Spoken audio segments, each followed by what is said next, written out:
ஜெயலலிதா பாணியில் களமிறங்கும் Trisha. தாவிக்காவில் mass entry கொடுக்க போறாங்களா? தாவிக்காவோட அந்த சீக்ரெட் பிளான் என்ன? விஜயை சுற்றி இயங்கும் இரும்பு சுவர், அமைச்சர்களே அலற வைக்கும் அந்த பவர்ஃபுல் நால்வர் அணி யார்? டிஜிபிக்கே தெரியாத ரகசிய ஆபரேஷன். கமிஷனர் அமல்ராஜ் கூட ஜான் ஆரோக்கியசாமி போட்ட அந்த மெகா டீல். 9 மணி நேர அலைக்கழிப்புக்கு பின்பும் 2 நாட்களாக சட்டமன்றத்தில் திமுக சைலண்ட். பட்ஜெட் கூட்டத்தொடர் முடிந்ததும் காய்களை நகர்த்த காத்திருக்கும் திமுக. இந்த அனைத்து சீக்ரெட்டையும் தான் இன்னைக்கு நம்ம மிஸ்டர் நிறையால பார்க்க போறோம். வணக்கம், இது INT வயல்.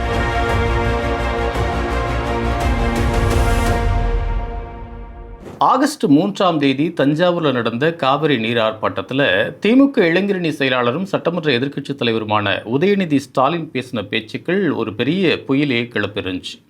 இதோட தொடர்ச்சியாக ஆகஸ்ட் 4ஆம் தேதி காலையிலேயே அவர் அதிரடியாக கைது பண்ணாங்க. ஆனால் கைது பண்ண அன்னைக்கே கோர்ட்டில் உதயநிதியை ரிமாண்ட் செய்கிற எண்ணம் அரசுக்கு இல்லை அப்படின்னு தமிழ்நாடு அரசோட தலைமை வழக்கறிஞர் தெளிவாக சொல்லிட்டார். இருந்தாலும் கிட்டத்தட்ட 9 மணி நேரம் உதயநிதியை அலக்கழித்து அன்னைக்கு நள்ளிரவு 12 மணிக்கு தான் சென்னைக்கு திருப்பி அனுப்பி வச்சிருக்காங்க.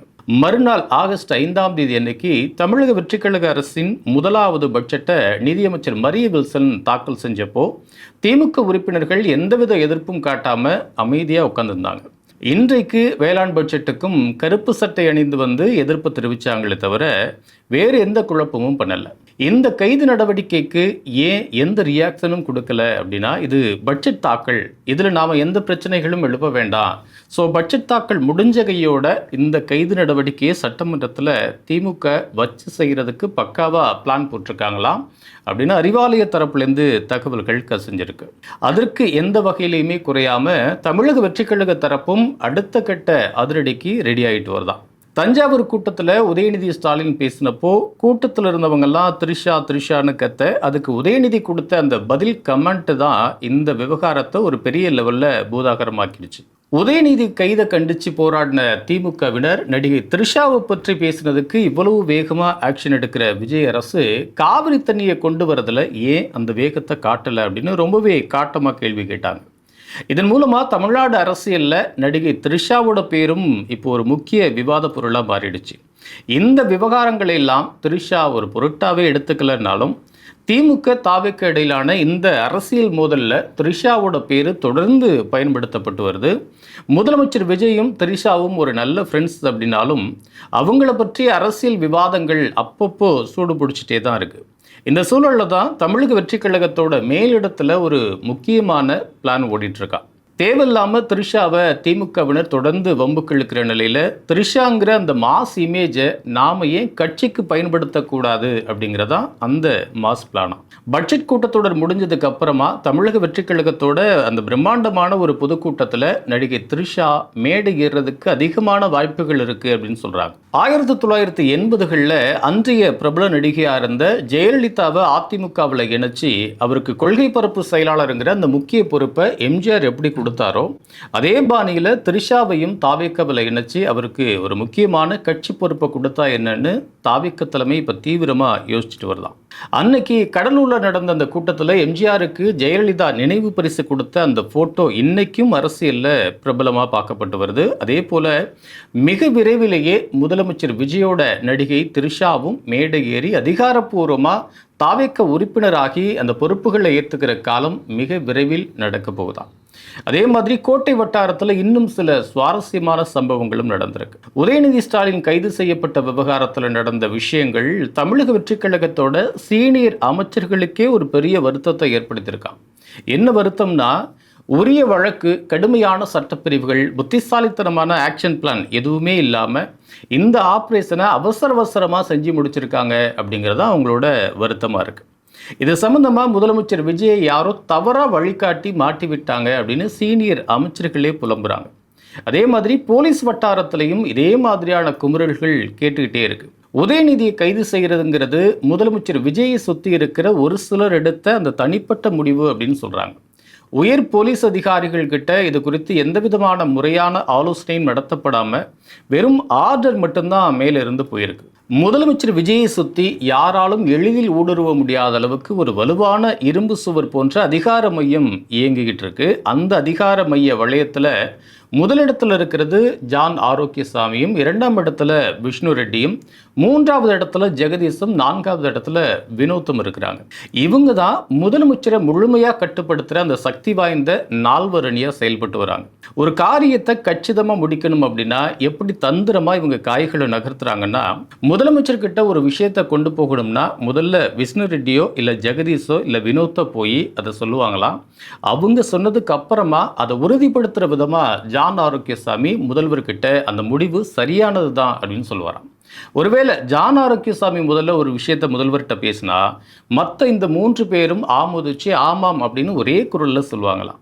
இப்படி எல்லாரும் ஒற்றுமையா ஒரே கருத்தை சொல்ற மாதிரி பிம்பத்தை உருவாக்கி முதலமைச்சரை அந்த விஷயத்தை முழுமையா நம்ப வைக்கிறதா இவங்களோட அந்த மெயின் யுத்தி. அப்படிதான் உதயநிதி ஸ்டாலினை கைது செய்யணும் அப்படிங்கிற திட்டத்தையும் முதல்ல முதலமைச்சர்கிட்ட ஜான் ஆரோக்கியசாமி தான் கொண்டு போயிருக்காரு. இந்த நேரத்தில் உதயநிதியை கைது பண்ணினா பெண்களை ஆபாசமாக பேசினார்னு எதிர்க்கட்சி தலைவர்னு கூட பார்க்காம உடனே அரெஸ்ட் பண்ணியிருக்காங்க அப்படின்னு மகளிர் வாக்குகள் நமக்கு மொத்தமாக ஆதரவாக மாறும். மக்கள் மத்தியில் ஒரு பெரிய ஆதரவு அலை உருவாகும். சட்டமன்றத்திலையும் அவங்களால பெரிய பிரச்சனை எதுவும் செய்ய முடியாது அப்படின்னு விவரமாக சொல்லியிருக்காரு. அது மட்டும் இல்லாமல் உதயநிதியை இந்த விஷயத்துக்கு கைது பண்ணிட்டா கீழ்மட்ட நிர்வாகிகள் எல்லாம் பயந்து போய் முடங்கிடுவாங்க அப்படின்னு ஒரு ஐடியாவையும் கொடுத்துருக்காரு. அது மட்டும் இல்லாமல் திமுகவும் குறிப்பாக உதயநிதி நம்ம கட்சியை கடுமையாக டேமேஜ் பண்ணுறாரு. த்ரிஷா விவகாரத்திலையும் சரி உங்களையும் பயங்கரமாக டேமேஜ் பண்ணி பேசுகிறாங்க. இது இன்னும் தொடர்ந்தால் கட்சி தலைவரே இப்படி பேசுகிறாரு, நம்மளும் பேசுவோம் அப்படின்னு ஆளாளுக்கு பேச ஆரம்பிச்சிடுவாங்க. இது ஆரம்பத்திலேயே கிள்ளி எரிஞ்சிடணும் அப்படின்னு முதலமைச்சரோட மனசை தூண்டியிருக்காரு. அவர் சொன்ன அதே விஷயத்த விஷ்ணு ரெட்டியும் மற்றவங்களும் திரும்ப வலியுறுத்தினதுனால எல்லார் பேச்சையும் கேட்ட முதலமைச்சர் விஜய் இல்லை உடனடியாக உதயநிதியை அரெஸ்ட் பண்ணுங்க அப்படின்னு அதிரடியாக உத்தரவு போட்டிருக்காரு.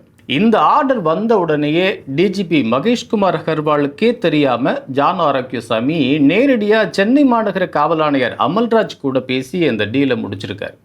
அதுக்கப்புறம் தான் இந்த தகவலே டிஜிபி மகேஷ்குமார் அகர்வாலுக்கு தெரிய வந்திருக்கு. ஆனால் அவரும் இதுக்கு எந்த எதிர்ப்பும் தெரிவிக்காமல் முழு ஆதரவு கொடுத்துருக்காரு. ஏன்னா திமுக ஆட்சி காலத்தில் டிஜிபிக்கு உரிய முக்கியத்துவம் கொடுக்காம அவரை கண்டுக்காம ஒதுக்கி வச்சுருந்தாங்களா. அவரோட பதவி உயர்வும் தடுத்து வைக்கப்பட்டிருந்துச்சு. ஸோ திமுக அரசு மேலே அவருக்கு இருந்த அந்த ஆறாத கோபம் தான் இந்த ஆப்ரேஷனுக்கு அவர் சப்போர்ட் பண்ணுறதுக்கு முக்கியமான காரணமே. இந்த கைது ஆப்ரேஷன் பற்றி இந்த குறிப்பிட்ட ஆட்களை தவிர காவல்துறை வட்டாரங்களில் வேறு யாருக்குமே தெரியாத அளவிற்கு தான் பயங்கர ரகசியமாக வச்சுருந்தாங்களாம். இக்காரணத்தை கொண்டும் இந்த தகவல் லீக் ஆகிடக்கூடாது அப்படின்னு தீவிரமாக இருந்து கடைசி நேரத்தில் மட்டும்தான் அந்த நெக்கண்டில் மற்ற ஆஃபீஸர்களுக்கே இந்த விஷயத்த சொல்லியிருக்காங்க. இன்னைக்கு ஐஏஎஸ் அதிகாரி ஐபிஎஸ் அதிகாரிகளோட டிரான்ஸ்ஃபர் உட்பட எல்லா முடிவுகளையுமே தீர்மானிக்கிற அந்த முதன்மை டீமாக இந்த ஜான் ஆரோக்கியசாமி அமல்ராஜ் குழுவே இயங்கிக்கிட்டு இருக்கான். இதனால அமைச்சர்களும் எம்எல்ஏக்களும் இவங்க உத்தரவுப்படி தான் நடந்துட்டு இருக்காங்களாம். ஜான் ஆரோக்கியசாமி கிட்ட இருந்து இல்லைனா விஷ்ணு ரெட்டி கிட்ட இருந்து ஒரு ஃபோன் கால் வந்தால் கூட அமைச்சர்களும் எம்எல்ஏக்களும் உடனே எழுந்து நின்று பேசுகிற அளவுக்கு பயப்படுறாங்க. அவ்வளவு ஏன் மூத்த ஐஏஎஸ் ஐபிஎஸ் அதிகாரிகள் கூட ஜானோட ஃபோன் வந்தால் பதறி போகிற நிலைமை தான் கோட்டையில் இப்போ நடந்துட்டுருக்கு. இப்படி முதலமைச்சரோட முதன்மை அதிகார மையமாக உருவெடுத்திருக்கிற ஜான் ஆரோக்கியசாமி போன்ற நபர்கள் தவறான ஆலோசனைகளை கொடுக்கறது தான் இந்த ஆட்சிக்கும் முதலமைச்சர் விஜயோட நற்பெயருக்கும் ஒரு பெரிய பின்னடைவை ஏற்படுத்துது அப்படின்னு மூத்த அமைச்சர்கள் இப்போ புலம்பிட்டு இருக்காங்க. இப்படி அரைக்குறை திட்டங்களோட அவசரமாக களத்தில் இறங்கினதுனால தான் உதயநிதியை ரிமாண்ட் கூட செய்ய முடியாமல் போயிடுச்சு அப்படின்னு அதிகாரிகள் சொல்கிறாங்க. இந்த நால்வர் அணியோட தனிப்பட்ட ஆர்வத்தை முதலமைச்சர் விஜய் உடனே தடுத்து நிறுத்தணும் அப்படிங்கிறதா அவங்களோட எதிர்பார்ப்பாக இருக்காம். இன்றைக்கு நிறையார்கிட்டேருந்து வந்து அத்தனை ஹார்ட் அரசியல் சீக்ரெட்டையும் ஷேர் பண்ணிட்டோம். எம்ஜிஆர் ஜெயலலிதாவை கட்சியில் இணைச்சது மாதிரி த்ரிஷாவையும் தாவேக்கவில் இணைச்சி முக்கிய பதவி வழங்க எடுக்கிற எந்த முயற்சி சாத்தியமா? அப்படி நடந்தால் தாவேக்காவிற்கு மக்களிடம் வரவேற்பு இருக்குமா அல்லது எதிர்ப்பு கிளம்புமா? உயர் போலீஸ் அதிகாரிகளோட ஆலோசனையே இல்லாமல் அவசரப்பட்டு உதயநிதியை கைது செய்ய விஜய் அரசு போட்ட இந்த ஸ்கெட்சு தாவேக்காவிற்கு ஒரு பின்னடைவை ஏற்படுத்தியிருக்கா அப்படின்னு உங்களோட கருத்துக்களை மறக்காமல் கமெண்ட் பாக்ஸில் தட்டி விடுங்க. இதே மாதிரி உடனுக்குடனான அரசியல் தகவல்களை தெரிஞ்சுக்க நம்ம INT Wire சேனலை சப்ஸ்கிரைப் பண்ணிக்கங்க.